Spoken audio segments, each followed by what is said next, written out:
By ಏನು ನೋಡಿದೆ ನನಗೆ ಅನ್ಸಮಟ್ಟಿಗೆ one of the best thriller ಅಂತ ಹೇಳ್ತೀನಿ ನಾನು ಕನ್ನಡ ಇಂಡಸ್ಟ್ರಿದ. ಸೊ ಎದ್ರ ಬಗ್ಗೆ ಮಾತಾಡ್ತೀನಿ ನಿಮ್ಗೆ ಗೊತ್ತಿರ್ಬೇಕು. 45 ಫಿಲ್ಮ್ದ ಫೈನಲಿ ಟ್ರಿಲ್ಲರ್ ಬಂದೈತಿ.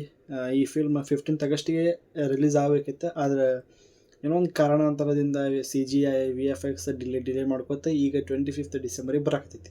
ಸೊ ಫಸ್ಟ್ ಇಂಪ್ರೆಷನ್ ಏನೈತಿ ನಂದು ಟ್ರಿಲ್ಲರ್ ನೋಡೋಣ ಬರ್ರಿ ಈ ವಿಡಿಯೋದಾಗ ಹೇಳ್ತೀನಿ. ಸೊ ನೋಡಿರಿ, ಫಸ್ಟ್ ಆಫ್ ಆಲ್ ಹೇಳಬೇಕಪ್ಪ ಅಂತಂದ್ರೆ ಟೀಸರ್ದಾಗ ಮ್ಯೂಸಿಕ್ ಭಾರಿ ಕಟ್ ಆಗೈತಿ, ಮತ್ತು ಮ್ಯೂಸಿಕ್ ಜೊತೆ ಏನು ಸೀನ್ಸ್ ಕಟ್ ಆಗಲ್ಲ ಅದು ನನಗೆ ಇಷ್ಟ ಆಯ್ತು. ಫಸ್ಟ್ ಇಂಪ್ರೆಷನ್ ಕೊಡಬೇಕಪ್ಪ ಅಂದ್ರೆ it was a good thriller. ಭಾರಿ ಕಟ್ ಮಾಡ್ಯಾರ, ಭಾರಿ ಮ್ಯೂಸಿಕ್ ಜೊತೆ ಎಡಿಟ್ ಮಾಡ್ಯಾರ, ನನಗದು ಇಷ್ಟ ಆಯ್ತು. ನಾ ಆ ಲೈನ್ದಾಗ ಹೊಂಟಿದ್ದೆ, ಅದಕ್ಕೆ ನನಗದು ಸ್ಯಾಟಿಸ್ಫೈ ಕೊಡುತ್ತೆ. ಮ್ಯೂಸಿಕ್ ಜೊತೆ ಏನು ಸೀನ್ಸ್ ಕಟ್ ಮಾಡಿರಲ್ಲ ಅದು. ಮತ್ತು ಇನ್ನೊಂದು ಏನು ಹೇಳಬೇಕಪ್ಪ ಅಂತಂದ್ರೆ ಒಂದು ಸ್ವಲ್ಪ ಒಂದು ಟ್ರಿಲ್ಲರ್ ಇರ್ತಾವೆ. ಟ್ರಿಲ್ಲರ್ ನೋಡೋ ನನಗೆ ಗೊತ್ತಾಕೈತಿ ಅದರದ್ದು ಥೀಮ್ ಏನೈತಿ, ಅದ್ರದ್ದು ಸ್ಟೋರಿ ಏನೈತೆ ಅಂತೇಳಿ. ಈ ಟ್ರೇಲರ್ ನೋಡೋಣ ಬೈ ಏನೇನು ನೋಡತ್ತೈತಿ ಟ್ರೇಲರ್ದಾಗ ಅದು ನನಗೆ ಗೊತ್ತೇ ಆಗವಲ್ತ. ಬ್ರೇಕ್ ಡೌನ್ ಮಾಡಕತ್ರಪ್ಪ ಅಂತಂದ್ರೆ ಎಷ್ಟಕ್ಕೊಂದು ದೊಡ್ಡ ದೊಡ್ಡ ಲೂಪ್ ಹೋಲ್ಸ್ ಸಿಗ್ತಾವೆ, ಅದೆಲ್ಲ ಸಿಗ್ತಾವೆ. ಆದ್ರೆ ಫಸ್ಟ್ ಇಂಪ್ರೆಷನ್ ನೋಡೋಕಪ್ಪ ಅಂತಂದ್ರೆ ಟ್ರೇಲರ್ದಾಗ ಏನು ಆಗ್ತಿದೆ ಗೊತ್ತಾಗವಲ್ತ. ಉಪೇಂದ್ರ ಅವರು ಬಂದು ಏನೋ ಒಂದು ಬೇರೆ ಕೆಲಸ ಮಾಡಕತ್ತಾರೆ, ರಾಜ್ಬಿ ಶೆಟ್ಟಿ ಅವರು ಒಂದು ಬೇರೆನೇ ಕೆಲಸ ಮಾಡಕತ್ತಾರೆ. ಶಿವಣ್ಣ ಹ್ಯಾಟ್ಸ್ ಆಫ್, ಅವ್ರ ಬಗ್ಗೆ ಹೇಳ್ತೀನಿ ಮುಂದೆ. ಆದರೆ ಇವು ಮೂರು ಮಂದಿದ ಸ್ಕ್ರೀನ್ ಸ್ಪೇಸ್ ಫಿಲ್ಮ್ದಾಗ ಎಷ್ಟು ಇರ್ತೈತೆ ಅಂತೇಳಿ ನಾನು ನೋಡೋಕೆ ಎಕ್ಸೈಟೆಡ್ ಇದ್ದೀನಿ. ಅದಕ್ಕಪ್ಪ ಅಂತಂದ್ರೆ ಮೂರು ಮಂದಿ ದೊಡ್ಡ ದೊಡ್ಡ ಆ್ಯಕ್ಟರ್ಸ್ ಅದಾರ, ಅವರಿಗೆ ಬರೋಬ್ಬರಿ ಸ್ಕ್ರೀನ್ ಸ್ಪೇಸ್ ಕೊಟ್ಟು ಅವ್ರದ್ದು ಒಂದು ಸ್ಟೋರಿ ಇರ್ತೈತೆ, ಅದನ್ನು ಎಕ್ಸ್ಪ್ಲೇನ್ ಮಾಡ್ಕೋತ 2.5 ತಾಸಿನ ಫಿಲ್ಮ್ದಾಗ ಏನು ಮಾಡ್ತಾರೆ ಗೊತ್ತಿಲ್ಲ.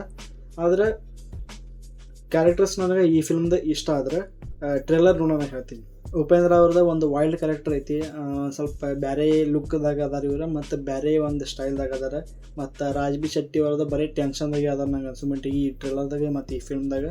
ಬರೀ ಓಡ್ಕೋತೆ ಅದಾರ, ಬರೀ ಟೆನ್ಷನ್ದಾಗೆ ಅದಾರ, ಎಲ್ಲರ ಕಡೆ ಹೊಡ್ಸೋಳೋದು ಬೈಸೋಳೋದು ಐತದ ಅನಿಸ್ತದೆ ಈ ಟ್ರೇಲರ್ ನೋಡೋಣ. ಆದರೆ ಶಿವರಾಜ್ ಕುಮಾರ್ ಶಿವಣ್ಣ ಅವ್ರದ್ದು ಏನು ಲುಕ್ ಲಾಸ್ಟಿಗೆ ರಿವೀಲ್ ಮಾಡ್ತಾರಲ್ಲ ಬೈ 60ಕ್ಕಿಂತ ಮ್ಯಾಗ ವಯಸ್ಸದಾರ ಮನುಷ್ಯಾಗ.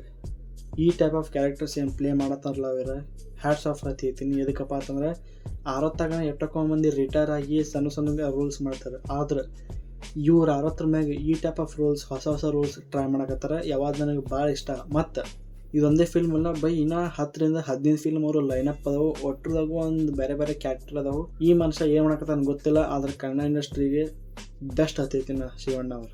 ಅರ್ಜುನ್ ಜನ್ಯ ಅವ್ರದ್ದು ಇದು ಫಸ್ಟ್ ಫಿಲ್ಮ್ ಐತಿ as A director. Story, screen play, music ಎಲ್ಲ ಅವರೇ ಕೊಟ್ಟಾರ. ಸೊ ಅವ್ರ ಮ್ಯಾಗ ಭಾಳ ಹೋಪ್ಸ್ ಐತಿ. ಮತ್ತು ಫಿಲ್ಮ್ ಮ್ಯಾಗ ಹೋಪ್ ಎದಕ್ಕೈತಪ್ಪ ಅಂತಂದ್ರೆ 3 ಮಂದಿ ದೊಡ್ಡ ಆ್ಯಕ್ಟರ್ಸ್ ಅದಾರ, ದೊಡ್ಡ ಸ್ಟಾರ್ ಅದಾರ, ಮ್ಯೂಸಿಕ್ಕು ಚಲೋ ಐತಿ, ಡೈರೆಕ್ಷನು ಚಲೋ ಐತಿ. ಟ್ರೇಲರ್ ನೋಡೋಣ, ಒಂದು ಫಸ್ಟ್ ಇಂಪ್ರೆಷನ್ ನೋಡ್ಬೇಕಪ್ಪ ಅಂದ್ರೆ ಅದು ಟ್ರೇಲರು ಚಲೋ ಐತಿ. ಸೊ ನನಗೆ ಒಂದು ಅಂಜಿಕೆ ಏನಪ್ಪ ಆಯ್ತಂದ್ರೆ ಒಂದೊಂದು ವೆಬ್ಸೈಟ್ದಾಗ ಈ ಫಿಲ್ಮ್ದ ಬಜೆಟ್ 100 ರಿಂದ 150 ಕೋಟಿ ಅಂತ ಹೇಳಕತ್ತಾರೆ. ಇಷ್ಟು ದೊಡ್ಡ ಹೆವಿ ಬಜೆಟ್ ಸ್ಟಾರ್ಟಿಂಗೇ ಒಂದು ಹೊಸ ಡೈರೆಕ್ಟ್ರಿಗೆ ಕೊಡೋದು. ಡೈರೆಕ್ಟ್ರ್ ಹೊಸದಿರ್ಬೇಕು, ಆದರೆ ಮ್ಯೂಸಿಕ್ ಡೈರೆಕ್ಟ್ರ್ ಹಳೇದಾರ ಅದಾರ, ಅದಕ್ಕೆ ಇಟ್ಟು ಕೊಟ್ಟಿರ್ತಾರೆ ಅಂತ ನಾನು ಅನ್ಕೋತೀನಿ. ಆದ್ರೆ ಇಷ್ಟು ದೊಡ್ಡ ಇನ್ವೆಸ್ಟ್ಮೆಂಟ್ ಮಾಡಕತ್ತಾರೆ, ಬರೋಬ್ಬರಿ ಪ್ರಮೋಷನ್ ಮಾಡಕತ್ತಾರೆ, ಎಲ್ಲ ಮಾಡಕತ್ತಾರೆ.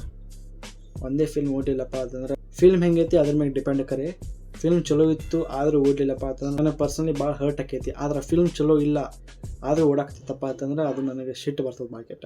VFX ಅದು ನೋಡಕತ್ತಪ್ಪ ಅಂತಂದ್ರೆ ಒಂದು ಸ್ವಲ್ಪ ಓಕೆ ಅದಾವೆ. 100-150 ಕೋಟಿ ಬಜೆಟ್ ಇದ್ದ ಈ ಟೈಪ್ VFX ಆತಪ್ಪ ಅಂತಂದ್ರೆ ಓಕೆ ನಡೀತದೆ, ಕೆಲಸ ನಡೆಸ್ಬೋದು. ಸೊ ನೀವು ನೋಡಿದ್ರಪ್ಪ ಅಂತಂದ್ರೆ ಟ್ರೇಲರ್ ನಿಮಗೆ ಹೆಂಗೆ ಅನಿಸ್ತಾ ಪ್ಲೀಸ್ ಕಮೆಂಟ್ ಮಾಡಿರಿ. ಸೊ ಶಿವಣ್ಣ ಮುಂದೆ ನೋಡಿದಾಗ ಆಯ್ತಾನ. ಜೈ ಹಿಂದ್, ಜೈ ಕರ್ನಾಟಕ ಮಾತೆ.